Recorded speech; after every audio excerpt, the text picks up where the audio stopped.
बताना यह चाहता हूँ, बारिश पहाड़ पे भी होती है, बारिश तालाब में भी होती है और बारिश उपजाऊ जमीन पे भी होती है। लेकिन जब पहाड़ के चोटी पे बारिश होती है तो पत्थरों में ये सलाहियत नहीं है कि पानी को वो जज्ब कर सके, उसके अंदर कोई गड्ढा भी नहीं है कि पानी को इकट्ठा कर सके।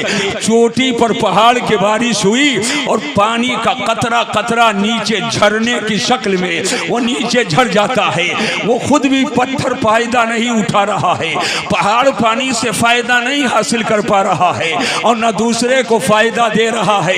गोया मुनफरिद की हैसियत उसकी है, न मुफीद है न मुस्तफीद है, मुनफरिद की उसकी हैसियत है। लेकिन यही बारिश जब किसी गड्ढे में होती है, जब तालाब में होती है, जब नदी में होती है, जब किसी साहब आपके दरिया में होती है, राप्ती में हो, कुआनों में हो, घाघरा में हो, गंगा में हो, जमुना में हो, तो यही बारिश के पानी को वो अपने पेट में इकट्ठा कर लेते हैं, गड्ढा अपने पेट में जमा कर लेता है। लेकिन वो खुद तो फायदा नहीं हासिल कर पा रहा है, न प्यास बुझा पा रहा है, न खेतियां वहां लहलहा रही हैं, न कोई सब्जा उग रहा है।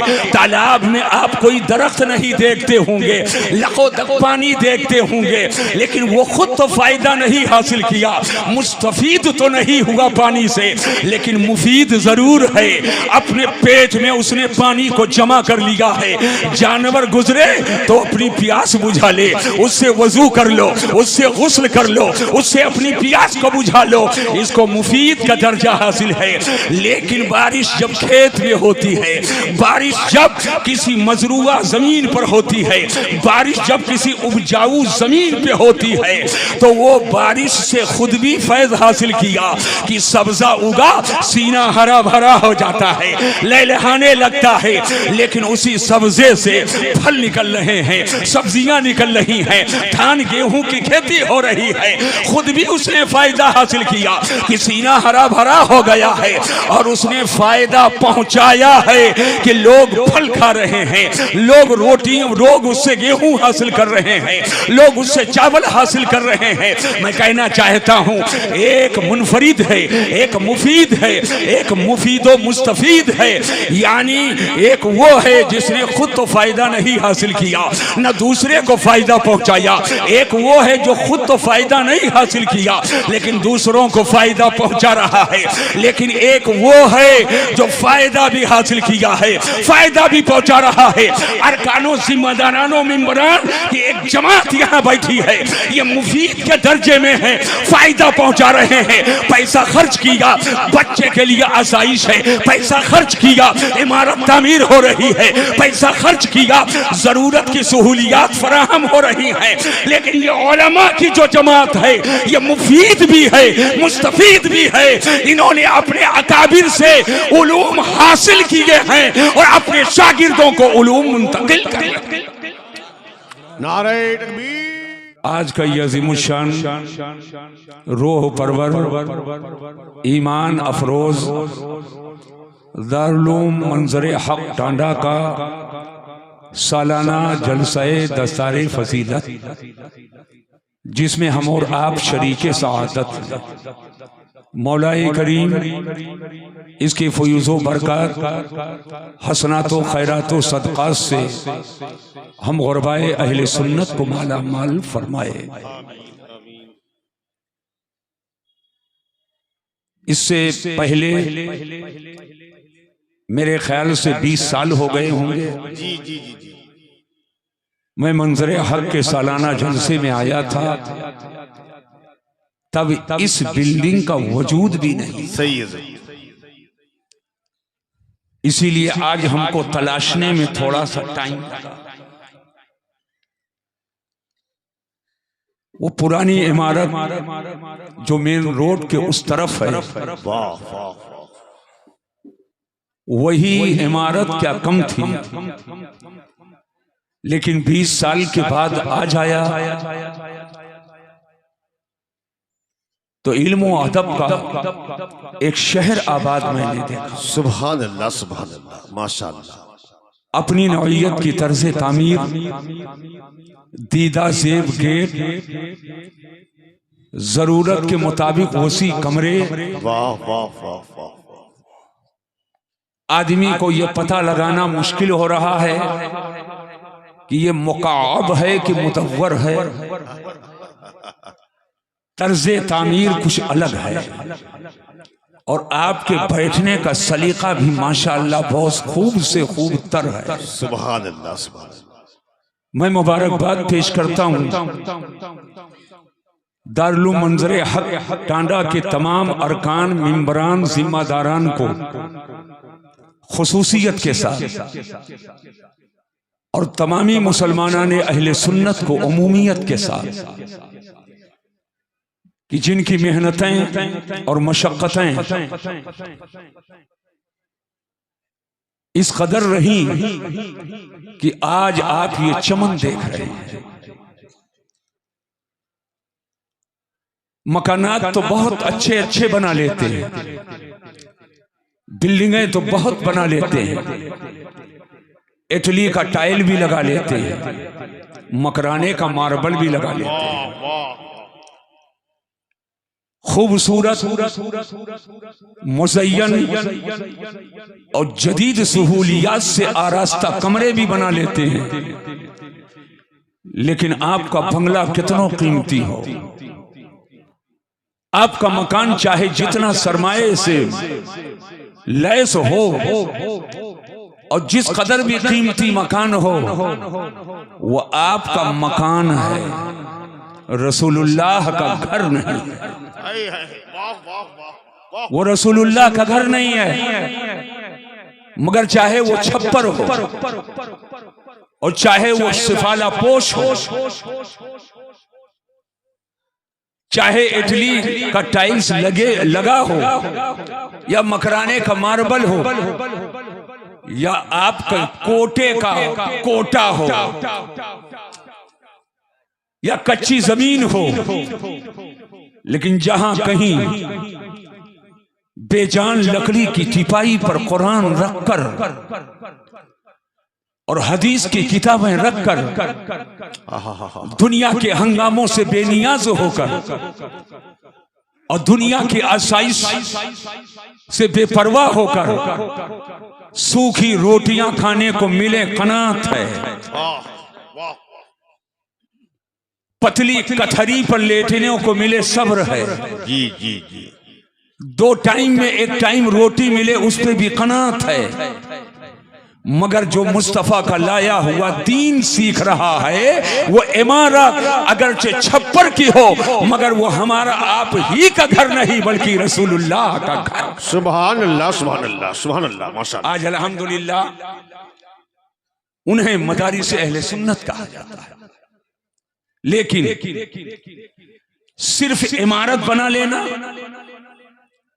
और जैसा कि अभी इन्होंने ऐलान किया कि एक वीआईपी और वीवीआईपी कमरा बनाएंगे, यही कमाल नहीं है।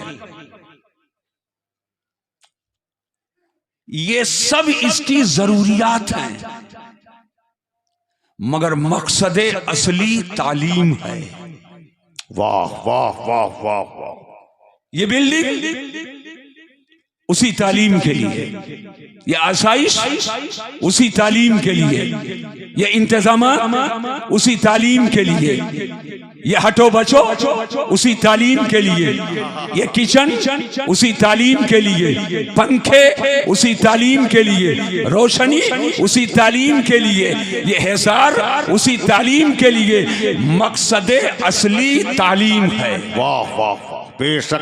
तो इंतजाम करना ये तो मुंतजमीन का काम है, लेकिन उस मकसद असली को जो सीनों में मुंतकिल करेगा, ये काम असातिज़ा का है। सुभान अल्लाह सुभान अल्लाह। ये उलमा हैं, फुक़हा हैं, मुहद्दिसीन हैं, मुदर्रिसीन हैं, जो बराहे रास्त बच्चों के सीने को नबी के मोहब्बत का मदीना बनाते हैं। सुभान अल्लाह। जो बच्चों के सीने को इल्मुल कुरान और इल्मुल हदीस से आरास्ता और परास्ता करते हैं। तो अब मैं एक जुमला अदा करना चाहता हूं कि कभी जानिबे फाइल में कमी होती है और कभी जानिबे काबिल में कमी होती है। अगर आपके पास बहुत सलीके का घर हो, बहुत अच्छा घर हो, आरास्ता जदीद सहूलियात से हो, लेकिन आपको उस घर से फायदा हासिल करने का सलीका ही ना हो, उसमें रहने का तरीका ही ना मालूम हो, तो लाख अच्छा मकान है लेकिन उससे आप फैजियाब नहीं हो सकते हैं। और आपको सलीका बहुत आता हो लेकिन जरूरी वसाइल आपके पास ना हो, तब भी आप फैजियाब नहीं हो सकते हैं। मैं बताना यह चाहता हूं, बारिश पहाड़ पे भी होती है, बारिश तालाब में भी होती है और बारिश उपजाऊ जमीन पे भी होती है। लेकिन जब पहाड़ के चोटी पे बारिश होती है तो पत्थरों में यह सलाहियत नहीं है कि पानी को वो जज्ब कर सके, उसके अंदर कोई गड्ढा भी नहीं है कि पानी को इकट्ठा कर सके। चोटी पर पहाड़ के बारिश हुई और पानी का कतरा कतरा नीचे झरने की शक्ल में वो नीचे झर जाता है। वो खुद भी पत्थर फायदा नहीं उठा रहा है, पहाड़ पानी से फायदा नहीं हासिल कर पा रहा है और न दूसरे को फायदा दे रहा है। वो या मुनफरिद की हैसियत उसकी है, न मुफीद है न मुस्तफीद है, मुनफरिद की उसकी हैसियत है। लेकिन यही बारिश जब किसी गड्ढे में होती है, जब तालाब में होती है, जब नदी में होती है, जब किसी साहब आपके दरिया में होती है, राप्ती में हो, कुआनों में हो, घाघरा में हो, गंगा में हो, जमुना में हो, तो यही बारिश के पानी को वो अपने पेट में इकट्ठा कर लेते हैं, गड्ढा अपने पेट में जमा कर लेता है। लेकिन वो खुद तो फायदा नहीं हासिल कर पा रहा है, न प्यास बुझा पा रहा है, न खेतियां वहां लहलहा रही हैं, न कोई सब्जा उग रहा है। तालाब में आप कोई दरख्त नहीं देखते होंगे, लखो तक पानी देखते होंगे, लेकिन वो खुद तो फायदा नहीं हासिल किया, मुस्तफीद तो नहीं हुआ पानी से, लेकिन मुफीद जरूर है। अपने पेट में उसने पानी को जमा कर लिया है। जानवर गुजरे तो अपनी प्यास बुझा ले, उससे वजू कर लो, उससे गुस्ल कर लो, उससे अपनी प्यास को बुझा लो, इसको मुफीद का दर्जा हासिल है। लेकिन बारिश जब खेत में होती है, बारिश जब किसी मजरूआ जमीन पर होती है, बारिश जब किसी उपजाऊ जमीन पे होती है, तो वो बारिश से खुद भी फैज हासिल किया कि सब्जा उगा, सीना हरा भरा हो जाता है, लहलहाने लगता है। लेकिन उसी सब्जे से फल निकल रहे हैं, सब्जियां निकल रही हैं, धान गेहूं की खेती हो रही है, खुद भी उसने फायदा हासिल किया कि सीना हरा भरा हो गया है और उसने फायदा पहुंचाया है कि लोग फल खा रहे हैं, लोग लोग उससे गेहूं हासिल कर रहे हैं, लोग उससे चावल हासिल कर रहे हैं। मैं कहना चाहता हूं, एक मुनफरिद है, एक मुफीद है, एक मुफीदो मुस्तफीद है। यानी एक वो है जिसने खुद तो फायदा नहीं हासिल किया, न दूसरे को फायदा पहुंचाया। एक वो है जो खुद तो फायदा नहीं हासिल किया लेकिन दूसरों को फायदा पहुंचा रहा है। लेकिन एक वो है जो फायदा भी हासिल किया है, फायदा भी पहुंचा रहा है। अरकानो जिम्मेदारानो मिंबरान की एक जमात यहाँ बैठी है, ये मुफीद के दर्जे में है, फायदा पहुंचा रहे हैं। पैसा खर्च किया, बच्चे के लिए आसाइश है, पैसा खर्च किया, इमारत तामीर हो रही है, पैसा खर्च किया, जरूरत की सहूलियात फराहम हो रही हैं। लेकिन ये उलमा की जो जमात है, ये मुफीद भी है, मुस्तफीद भी है। इन्होंने अपने अकाबिर से उलूम हासिल किए हैं और अपने शागिर्दों को उलूम मुंतकिल कर रहे हैं। नारे तकबीर, नारे रिसालत, दारुल उलूम मंज़िल हक। मैं चाहता था